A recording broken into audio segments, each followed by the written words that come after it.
Hey there everybody, it's Mark Crilley. I'm back with another How to Draw video. This is part 3 in a series of videos comparing different cartooning styles and the proportions that they're built on. Now, one of them was on female body proportions, then male body proportions. This time we're going to be comparing two female faces. The one over here on the left is going to be in the Disney style. Over here is going to be in a manga style. Notice I said a manga style. There is no the manga style. There's hundreds, thousands probably of different ways of doing it, but I had to choose one for the purposes of this video. I'm not going to tell you which one it is or this one either. I'm going to leave both of those as surprises until we get to the end of the video. Now, let's begin by drawing the basic head shape and compare those two just to get started.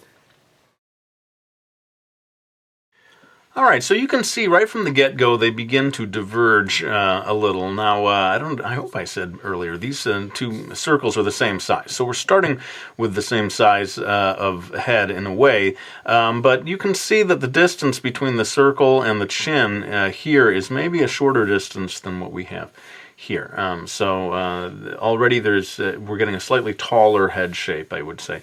And then these lines are curving, aren't they? There's more of a gentle curve here, whereas with this particular manga style, it's coming to a bit of a point, and there's even a couple of angles over here, I think, to create that head shape. Well, let's go ahead and start drawing the eyes.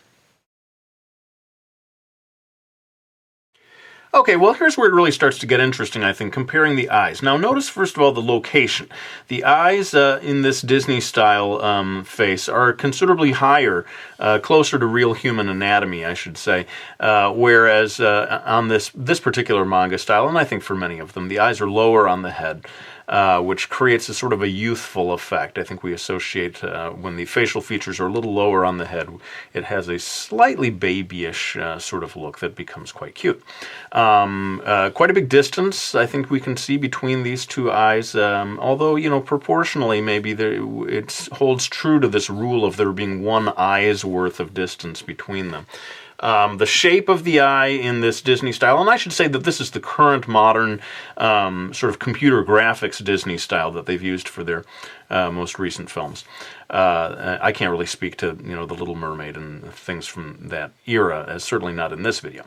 But notice the shape. It has a sort of an almond-like shape here, and although we do not get like a really delineated tear duct, there is some indication of the entire contour of the eye, whereas with many manga-style eyes, the tear duct area is left to the imagination. It basically, the lines just vanish in that area. Also, the irises are perfectly round in this modern Disney style, whereas the irises in the manga style are very often not perfectly round. They can be more of a boxy, squarish type of shape. Well, let's move on to placing the eyebrows. Okay, now interestingly, I think the distance between the eyes and the eyebrows is proportionally pretty similar between the two styles. But of course what you see here is that we get a thicker eyebrow here, maybe a little more like real human anatomy. There's an angle to it, it sort of bends a little. Over here it's a little more stylized. There's just two lines. They may get a certain thickness to them in terms of the line getting thicker, but they're certainly nowhere near as thick as these eyebrows on the Disney style. So let's go ahead and move on to drawing the nose. Alright, well now here's one of the really huge differences between the two styles. Of course, the nose in the Disney style, especially this modern computer graphics version, is pretty close to real human anatomy. I'm not sure about the size relative to the eyes, but at least you get the structure, a suggestion of the structure of the nose with the nostrils and so forth. Over here, none of that.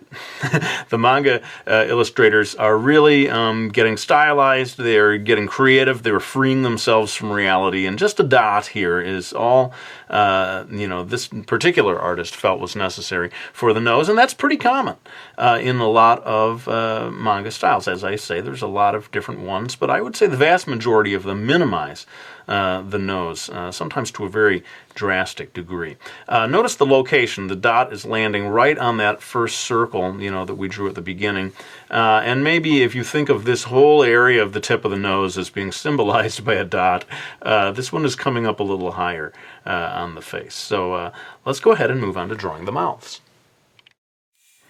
Okay, well, another pretty huge difference here, although I should maybe caution a bit that, I was looking at a still, a promotional still of this character from the Disney movie, and she had this very large, super smiley smile.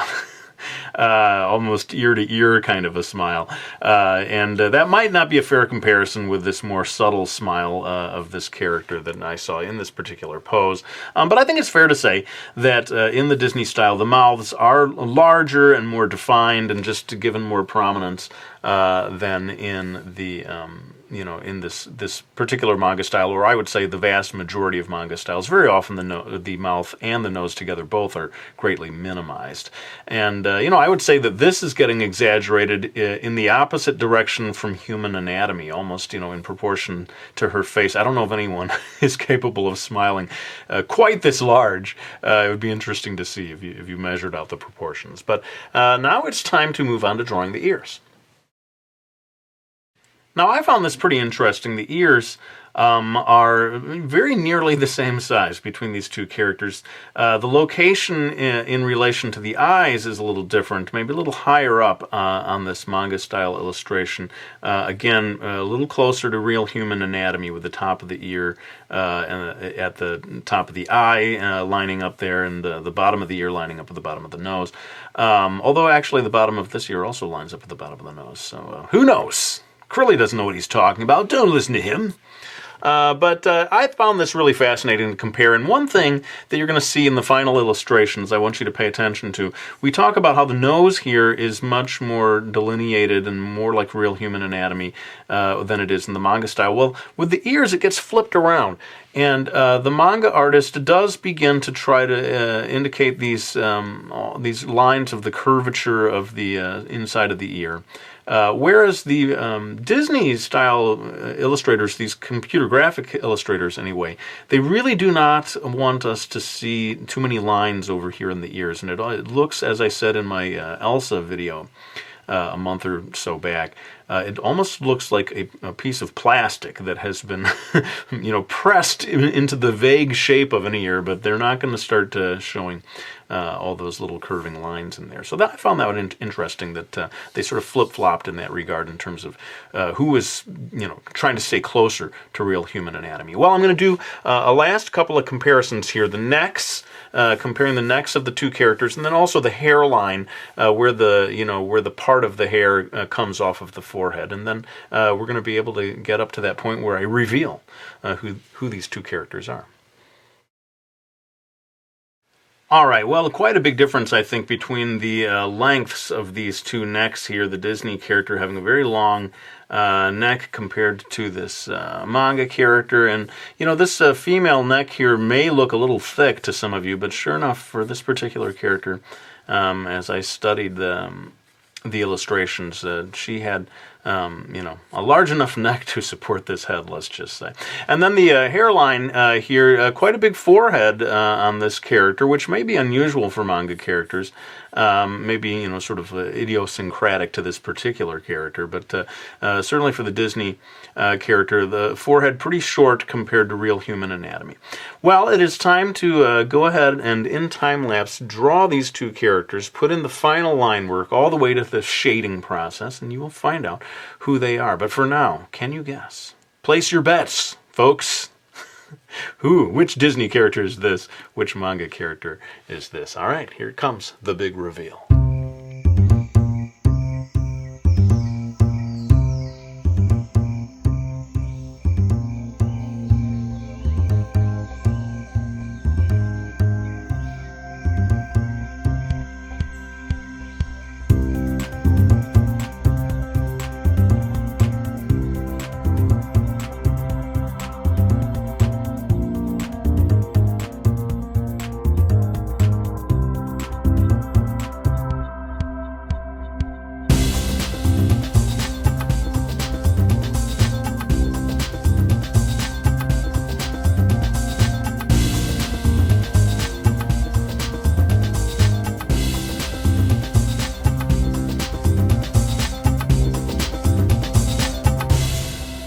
Well, there you go. It ended up being Anna from Frozen and Mocha from Rosario Vampire, or Rosario to Vampire, as we would say in Japanese. I don't know why I have to suddenly get this incredibly deep voice when I switch into the Japanese.